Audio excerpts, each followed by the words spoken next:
Hello दोस्तों, study 91 SK पर आपका स्वागत है। आज हम बात करते हैं मैथ के दूसरे प्रैक्टिस सेट की।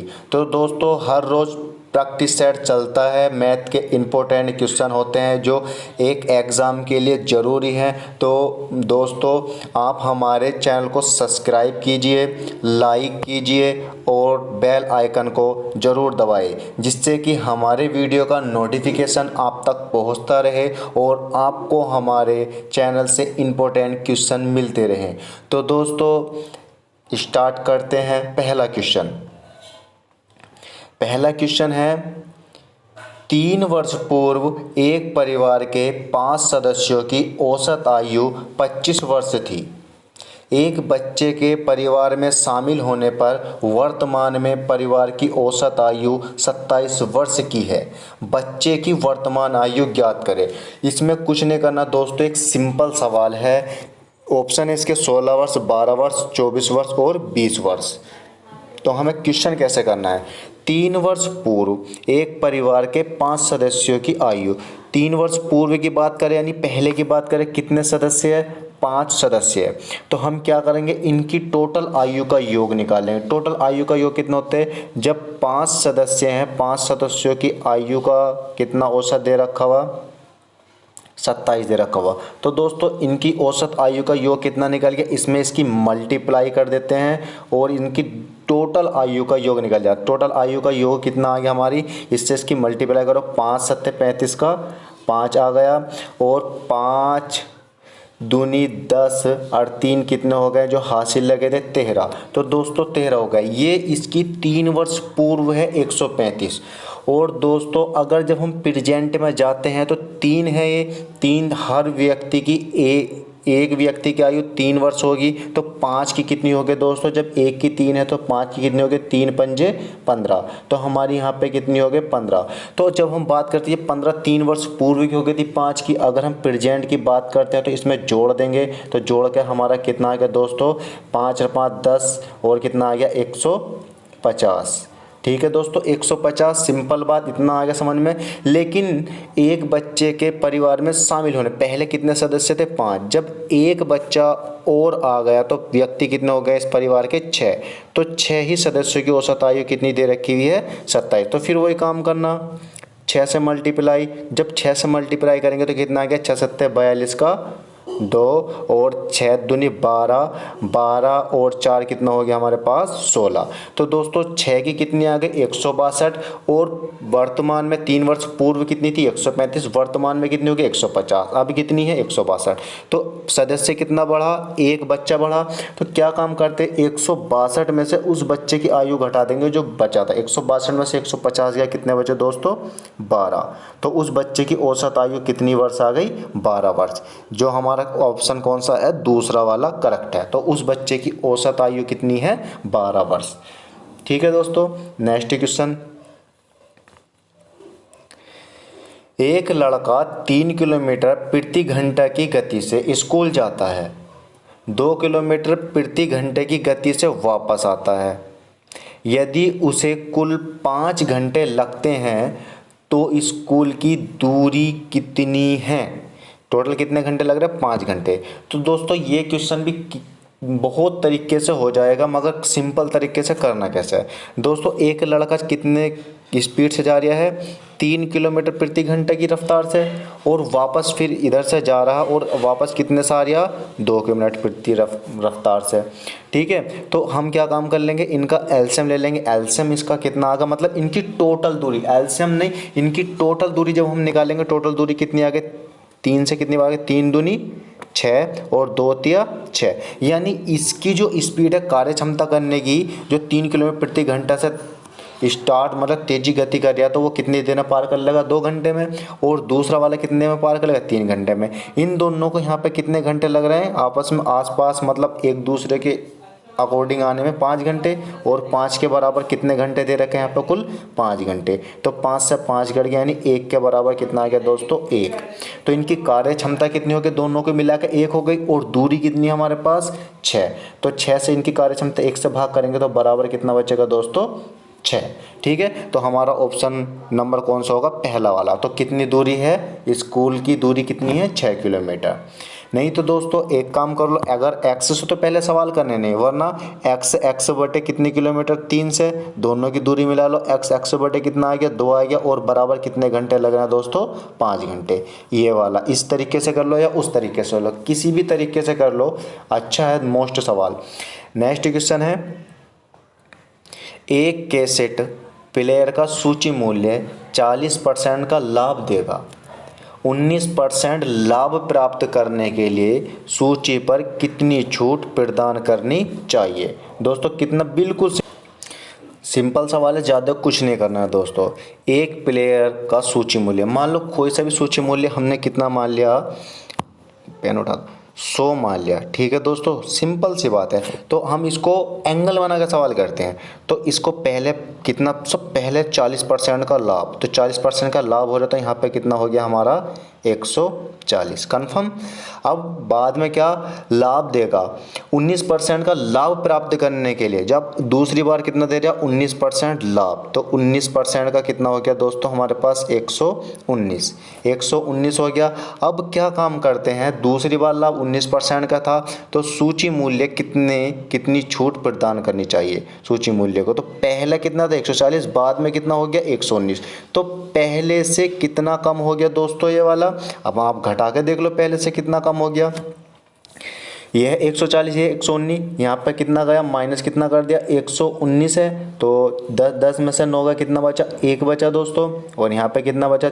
2 3 में से 1 गया, कितना बचा? 2, और 1 में से 1 गया 0, कितना बचा? 21 बचा। तो अब हम क्या काम कर लेंगे, जो पहला वाला मूल्य कितना था हमारे पास? 140 रुपये, तो 140 बटे कितना आ गया हमारे पास? 21। ठीक है दोस्तों, और गुणा कितना आ गया हमारे पास? 100। तो 2 से काट लो या 7 से काट लो, 7 दूनी 14 और 7 तिया 21। तो नेक्स्ट क्वेश्चन है, एक कैसेट प्लेयर का सूची मूल्य 40% का लाभ देगा। 19% का लाभ प्राप्त करने के लिए सूची मूल्य पर कितनी छूट प्रदान करनी होगी? तो कितनी छूट प्रदान करनी होगी? देखो सिंपल तरीके से सवाल करना, किसी भी कोई एक सूची मूल्य है 40% का लाभ, मान लो सूची मूल्य हमारा कितना मान लिया हमने? 100 मान लिया सूची मूल्य। ठीक है, 100 मान लिया, स्टार्टिंग में 100, तो उस पर कितने % का लाभ हो रहा है? 40% का लाभ। जब हमें 40% का लाभ हो रहा है तो प्लस 40 कर देंगे, तो हमारा लाभ कितना हो जाएगा? 140। ठीक है, मूल्य कितने रुपए का हो गया उसका? 140। और जब बात कर रहे हैं कि 19% का लाभ प्राप्त करने के लिए, 19% का लाभ, तो जब 19% का लाभ करें तो यहाँ पे कितना आ जाएगा? 119। सिंपल सी बात है। तो सूची मूल्य पर कितनी छूट प्रदान करेगा? तो दोस्तों पहले कितना था? 140, बाद में कितना हो गया? 119। तो पहले से ये कितना कम हो गया, यानी घटाएंगे 140 में से 119 गया, कितना बचा? 21। तो कितना कम हो गया? 21। तो उसने बोला था कि सूची मूल्य पर कितनी छूट प्रदान करनी चाहिए। ठीक है, तो इसमें हमारा डिफरेंस कितना आया? 21 आया। और सूची मूल्य का रुपए कितना आ गया हमारा? 140 आ गया। तो जो डिफरेंस होता है दोस्तों वो हम ऊपर रखते हैं, और जो पहला वाला मूल्य होता है प्रारंभिक क्रय मूल्य, वो हमेशा क्या रखेंगे? हम नीचे रखेंगे, और परसेंटेज की वैल्यू गुणा 100। तो काट लो, 0 से 0 गया, 7 तिया 21, और 7 दूनी 14, 2 एकाना 2, 2 पंजे 10, और 5 तिया 15। तो दोस्तों कितना आ गया? 15%। तो कौन सा वाला ऑप्शन सही है हमारा? डी वाला ऑप्शन। तो कितना आ गया इसका आंसर? 15%। नेक्स्ट क्वेश्चन करते हैं दोस्तों, एक कर्मचारी का वेतन पहले 30% से बढ़ाया जाता है एवं बाद में 30% से घटा दिया जाता है, उसके वेतन में कुल परिवर्तन क्या होगा? सिंपल सवाल है, करो दोस्तों।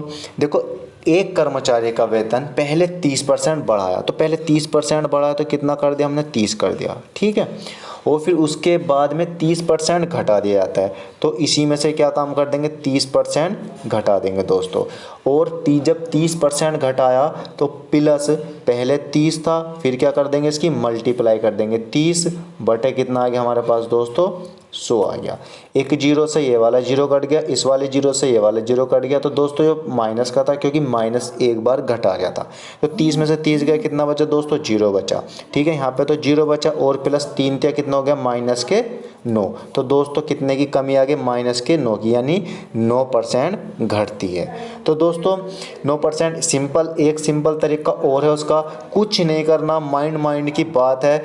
जब एक कर्मचारी के वेतन एक बार बढ़ा दिया और एक बार घटा दिया, तो जो लास्ट में जीरो लग रहा है ना, अगर संख्या सेम है तो कुछ नहीं करना, इस वाले 3 की इस वाले 3 में गुणा कर देनी है। और हमेशा याद रखना कि एक बार बढ़ रहा है और एक बार घट रहा है तो हमेशा नेगेटिव ही आंसर आएगा, ये याद रखना, नेगेटिव ही। तो 3 दिया कितना हो गया दोस्तों, हमारे यहाँ पे 9 बन गए। तो हमारा ऑप्शन कौन सा होगा, निगेटिविटी का माइनस के 9 आएगा। जैसे हम 40-40 की बात करने लगा, 40% बढ़ा दिया और 40% घटा दिया, तो 400 कितना हो गया, 16% की कमी। इस तरीके से दोस्तों सवाल में जिस तरीके से माइंड फोकस करना है, बस। नेक्स्ट सवाल कर दोस्तों, नेक्स्ट क्वेश्चन था कि 335 को 3 भागों में इस प्रकार बांटिए कि पहले भाग का आधा, दूसरे भाग का तिहाई और तीसरे भाग का छठवां भाग, तीसरा भाग क्या है। तो दोस्तों पहले भाग का स्टार्टिंग करते हैं कि पहले भाग का, देखो समझाने की बात है, पहले भाग का 1/2, ठीक है, बराबर दूसरे भाग का 1/3 बराबर तीसरे भाग का 1/6, यानी ये सब बराबर है, 1/6 बराबर, यानी का की वैल्यू क्या होती है हमारी, गुणा।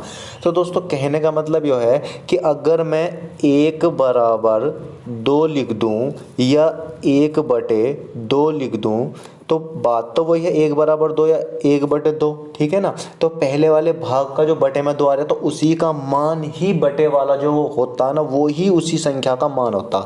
जैसे कि 1 बराबर कितना आ गया हमारे पास, 2 कोमा, और 2 बराबर हमारे पास कितना आ गया, 3, और 3 बराबर हमारे पास कितना आएगा दोस्तों, 6। यानी तीसरा भाग कितना, 6, और दूसरा भाग कितना है, 3, और पहला भाग कितना हमारे पास दोस्तों, 2। ठीक है, यही मान होते हैं इनके, जो बटे में आते हैं वही मान होते हैं। तो दोस्तों उसका टोटल योग कितना बैठ रहा था, भाग का 935 बैठ रहा था, तो हमारे का कितना बैठ रहा, 3 और 2 5, 5 6 5 कितना हो गया दोस्तों, 11 हो गया। और इसमें सवाल में कितना दे रखा हुआ, 935 दे रखा हुआ, ठीक है नहीं। तो हम 935 इसके कितने गुना पे है दोस्तों, यानी इससे भाग करके देख लेंगे तो हमारा गुना निकल जाता है। और 11 अट्ठे कितना हो गया, 88 हो गया। यहाँ पर कितना बचा, 5 हो गया 55, 11 पंजे 55, तो कितने गुना दोस्तों, 85 गुना। तो उसने तीसरा भाग मालूम करा, तो तीसरा भाग भी कितने गुना हो जाएगा दोस्तों, 85 गुना। 6 पंजे 30 का 0, और 6 अट्ठे 48, और 3 कितना हो गया दोस्तों, 51, तो कितना हो जाएगा 510। तो 510 वाला तीसरा वाला ऑप्शन हमारा करेक्ट है। अगर हमें दूसरा वाला भाग निकालना तो ये भी 85 गुना, और पहला वाला भाग निकालना ये भी कितने गुना, 85 गुना। तो हर दोस्तों इनकी वही वैल्यू उतने ही गुना करते चले जाओ। अगर आपने एक बार गुना निकाल लिया तो हर संख्या उतने ही गुना करते चले जाओ, ठीक है। नेक्स्ट क्वेश्चन करते हैं। एक कार 64,000 रुपये में बेचने पर श्री राव को 20% हानि हुई, तद अनुसार उस कार का लागत मूल्य कितना था। तो सवाल हम यहाँ से नहीं उठाएंगे दोस्तों, सवाल हमें सिर्फ परसेंटेज से ही सवाल उठाना। परसेंटेज से कैसा सवाल है, 20% की हानि, जब हम 20% को तोड़ेंगे तो कितना आ जाएगा, 20 बटे कितना आता हमारे पास, 100। 20 का ना 20 पंजे 100, तो दोस्तों कितना आ गया, 1/5। तो जो मैंने कल भी बताया था और आज फिर बता रहा हूँ, नीचे वाला जो मान रहता हमारा आरंभिक मान, प्रारंभिक मान, क्रय मूल्य, अंकित मूल्य, मतलब सूची मूल्य, जो पहला मान यानी पहली खरीदारी वस्तु होगी तो वो नीचे वाला होगा। और इस पर कमी चल रही तो कहाँ यानी हानि तो माइनस कर दिया। हमारे पास 5 रुपये है, एक की हमारे पास कमी चल रही तो हम उसे कितने रुपए में देंगे, 4 रुपये में, ठीक है नहीं। तो ये यहाँ से जो निकलता हमारा सेल्स प्राइस निकलता, कितना, सेल्स प्राइस यानी बेचने वाला यानी विक्रेता, सेल्स प्राइस आ गया। और जब यहाँ भी बेचना दे रखा हुआ और हमारा बेचना कितना है 4, इनका बेचना कितना है 64,000, तो बराबर में कितना कर देंगे दोस्तों हम भी 64,000। तो 64,000 इसके कितने गुना पे है, या तो भाग करके निकाल लो या गुना, अगर तुम साथ हो तो गुना कर लो। 4 का ना 4, 16 चौका कितना होता है 64, यानी कितने गुना पे आ गया, 16,000 गुना पे। तो ये हर चीज़ इसकी 16,000 गुना पे हो जाएगी दोस्तों। ये भी कितने गुना पे, 16,000 गुना पे। 16 पंजे कितना हो गया 80, और 80 के बाद में कितने जीरो, 1 2 3, तो कितना हो गया दोस्तों 80,000। तो लागत मूल्य या क्रय मूल्य सूची मूल्य उसका कितना हो गया दोस्तों 80,000, जो हमारा कौन सा वाला, दूसरा वाला ऑप्शन करेक्ट है 80,000। अब हम इसका मालूम करने, कुछ भी मालूम करें, अगर इसकी हानि हुई 80 में से 64 घटा दो वो हानि बचेगी, या इसको हानि को भी कितने गुना कर दो, 16,000 गुना कर दो, तो कितना आ जाएगी 16,000 रुपये की हानि हो गई दोस्तों। सिंपल सी बात है, सारे सवाल परसेंटेज तोड़ के करवाऊंगा, तुम टेंशन मत लो किसी भी चीज़ की। आ जाओ हमारे चैनल को सब्सक्राइब करो, लाइक करो और शेयर करो दोस्तों। नेक्स्ट क्वेश्चन करते हैं। एक पुरानी चीज के मूल्य को 20% कम कर दिया जाता है और उस मूल्य को दोबारा 10% कम कर दिया जाता है और अंत में मूल्य को 30% बढ़ा दिया जाता है, तो लाभ या हानि प्रतिशत क्या होगा। देखो दोस्तों, एक बार कम फिर बढ़ा दिया है, तो हानि प्रतिशत क्या होगा, है नहीं। तो जहाँ तक उम्मीद है हानि ही निकले, क्योंकि हानि 2 बार आ गए तो हानि तो होनी है। तो देखो किस तरीके से होगा सवाल। अब पहले जो सवाल था उसमें 2 सीरीज दे रखी हुई थी, यानी एक एक सी, इसमें 3 दे रखी हो और तीनों अलग अलग दे रखी हो। और दूसरा तरीका भी है इसका करने का, कोई सा भी मान लो, कोई सा भी मान हम मान लेंगे, 100 मान लिया दोस्तों, ठीक है 100 मान लिया, मतलब क्रय मूल्य हमने 100 मान लिया। पहले कितना वाले 20% कम, तो कितना हो गया हमारे पास 80 हो गया, 80 बटे कितना हो गया दोस्तों हमारे पास 100 हो गया। फिर दूसरा वाला मान 10% कम, फिर कितना हो गया 90, 90 बटे कितना हो गया 100 हो गया। तो दोस्तों फिर तीसरा वाला कितना हो गया 30%, तो कितना हो गया 130 बटे कितना आ गया दोस्तों 100। तो ये हमने क्रय मूल्य मान लिया था दोस्तों, ठीक है नहीं। तो CP मान लिया हमने, कॉर्नर प्राइस 100, तो 100 से तो 100 कट गया, 1 2 जीरो से ये वाले दोनों जीरो कट गए और 1 जीरो से ये वाला जीरो कट गया। और कुछ कट रहा हो तो दोस्तों काट देंगे, तो कितना आएगा 9 8 72, काट लो फिर भी 2 से, 2 चौक 8 और 2 पंजे 10, ठीक है। अब 9 चौक कितना आ गया 36, कितना आ गया 36 गुणा कितना आ गया दोस्तों 13 बटे कितना आ गया हमारे पास 5। तो 13 छंग कितने होते हैं दोस्तों 78, और 13 तिया कितना होते हैं 39, 39 और 7 कितना हो गए हमारे पास 46, 46 बटे कितना चल रहा है हमारे पास 5। तो 5 का ना 5 और 5 नम 45, कितना बचा यहाँ पे 1 हो गया 18, और 5 तिया कितना हो गया दोस्तों 15। अब यहाँ पे था 15 कितना हो गया 3, और 5 छंग कितना होते हैं दोस्तों 3। तो हमारे पास ये कितना आया 93.6 आ गया दोस्तों, 93.6। उसने बोला उसमें लाभ हो या हानि हो गई। तो हमारी वस्तु कितने रुपए की थी दोस्तों, हमारी 100 रुपये की, तो माइनस कितना कर दिया इसमें से 100 घटा दो, यानी 100, ठीक है। तो मान लो एक मतलब 93.6 में से कितना 100 में से कितना घटाना 93.6, जब घट के कितना आया 6 पॉइंट कितना आया 4%, ठीक है दोस्तों। तो कितना है 6.4%, कौन सा वाला सही है हमारे पास 6.4% की हानि। तो कोई वस्तु हमने 100 रुपये की खरीदी थी और 93.6 रुपये की हमने बढ़ा के बेच दी, तो फिर भी हमें कितनी हुई 6.4 रुपये की हानि। दोस्तों ये मत सोचना कि -100 तो आगा तो माइनस का आगा, ऐसा कुछ नहीं है दोस्तों, सिर्फ मैंने घटाया है ओनली, ये इधर जगह नहीं थी तो इस वजह से इधर घटा दिया, ठीक है दोस्तों। नेक्स्ट क्वेश्चन करते हैं। यदि एक नाव 10 घंटे में धारा की दिशा में 100 किलोमीटर चल पाती है और धारा के विरुद्ध 15 घंटे में 75 किलोमीटर चलती है, तो धारा की गति कितनी है। सिंपल सी बात है। एक नाव दोस्तों, जो भी सिर्फ एक ही फॉर्मूला या एक ही कॉन्सेप्ट बता रहा हूँ मैं, उसी से सारे सवाल होते हैं। तो यदि एक नाव 10 घंटे में धारा की दिशा में, तो कोई नाव को क्या मान लेंगे हम, बोर्ड मान लेंगे, ठीक है। और धारा क्या होती है हमारी, वाटर जिसको हम पानी बोलते हैं ना, तो उसको मान लिया हमने W से प्रदर्शित करते हैं उसको, किसको, W से, और बोर्ड फॉर नाव को किससे, B से। ये धारा हो गया W से और B हो गया हमारा बोर्ड। तो यदि एक नाव 10 घंटे में धारा की दिशा, जब धारा की दिशा में जा रही, यानी धारा की दिशा, धारा इधर को बह रही धारा भी, और जी नाव भी इधर को जा रही है, तो इसकी दिशा तो दुगनी होगी। तो हम क्या काम कर देते हैं, इसमें जोड़ देते हैं। तो बराबर कितना आ गया हमारे पास, 10 घंटे में दिशा में जा रहे हो, कितने किलोमीटर दूरी तय कर रहे, 100 बटे कितना आ गया हमारे पास दोस्तों, 10। तो बराबर कितना आ गया, 10 घंटे। ठीक है दोस्तों।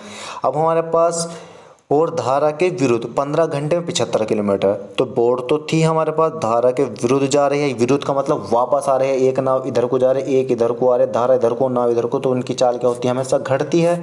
तो हमने घटा दी। तो बराबर कितना आ गया हमारे पास, 75 बटे, यानी किलोमीटर प्रति घंटा, घंटा निकाल लेंगे, यानी कितना आ गया 75। तो इसकी दूरी कितनी निकल कर आ गया दोस्तों, 15 का ना 15, 15 पंजे 75। तो क्या काम कर देंगे दोस्तों, इसको हम ऐड कर देंगे, प्लस और ये 10 था और प्लस। ठीक है दोस्तों। तो धारा से धारा कट गई, 2 गुना 2 B बचा हमारे पास, बराबर निकल का आ गया। 10 और 5 कितना हो गया, 15। तो बोर्ड कितनी आ गई दोस्तों हमारे पास, 7.5। ठीक है। तो बोट की जो गति है कितनी होगी, 7.5 किलोमीटर प्रति घंटा। लेकिन हमें किसकी निकालनी, धारा की निकालनी। तो किसी एक में धारा का मान रख दो। मान लो यहाँ पे बी की वैल्यू कितनी है, 7.5। तो 7.5 हमने यहाँ पर रख दिया, और प्लस कितना कर दिया, W कर दिया, बराबर, यानी धारा और बराबर कितने किलोमीटर था, 10। तो जब ये W है और W इधर, मतलब धारा इधर ले आए और 7.5 इधर लेके जाएंगे, यानी 7.5। तो हमारे पास कितना बचेगा दोस्तों, 2.5 बचेगा। तो हमारा कौन सा वाला ऑप्शन होगा दोस्तों, यानी 2.5। तो धारा की गति कितनी है, 2.5 किलोमीटर प्रति घंटा। सारे सवाल इसी तरीके से करने हैं, आपको सोचने की कोई ज़रूरत ही नहीं है, इसी तरीके से करने सारे। नेक्स्ट सवाल है,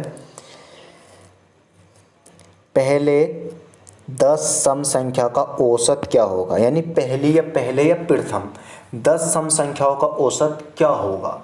दोस्तों रूल के हिसाब से एक रूल है, अगर कभी सम संख्या आ गई है तो क्या होता हमारा, n प्लस कितना होता है 1, बराबर कितना हो गया, यानी हमारे पास 10 प्लस के 1 बराबर कितना हो गया हमारे पास 11।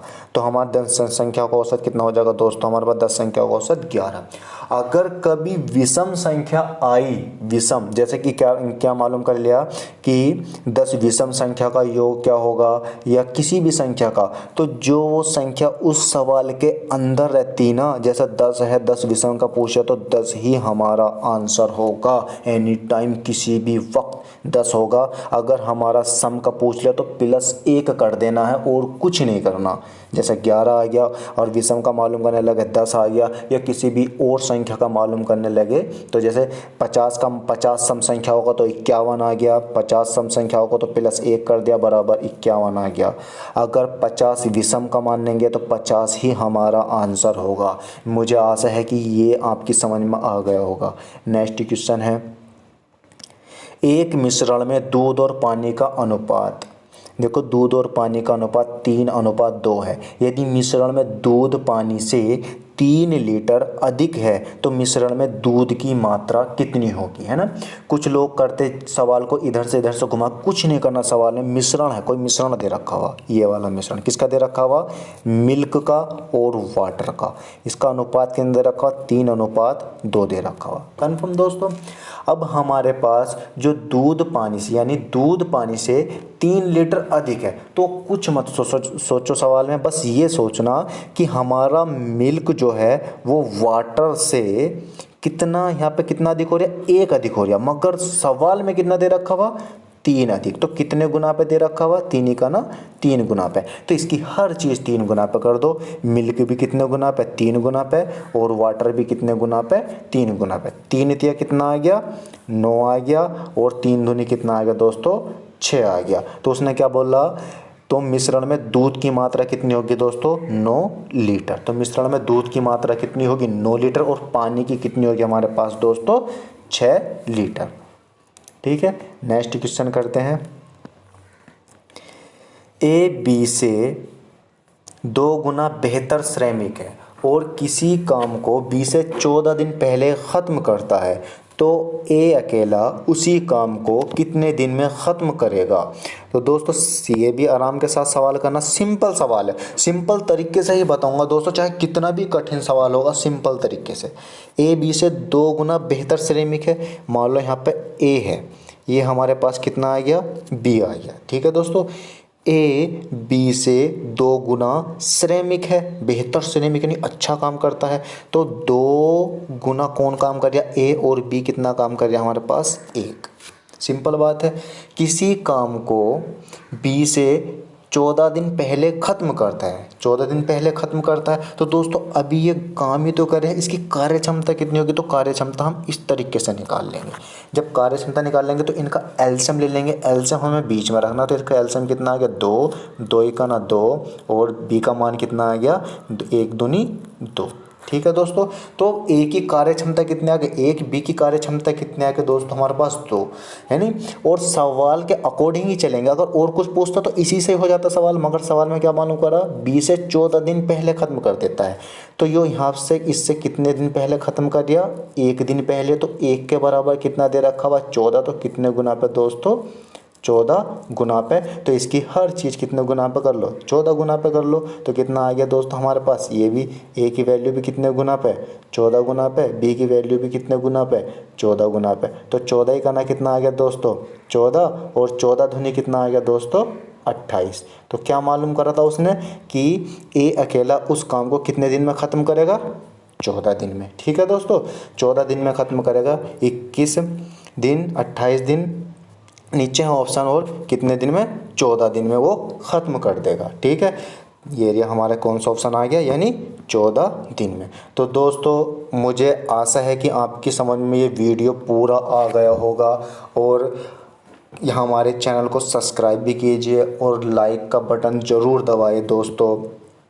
और हम कल को फिर दोबारा से एक नए प्रैक्टिस सेट लेकर आएंगे और बेहतर तरीके के क्वेश्चन लेकर आएंगे दोस्तों। आप हमारे वीडियो से जुड़े रहे और हमारे चैनल से जुड़े रहें दोस्तों। तो मिलते हैं दोस्तों कल, बाय।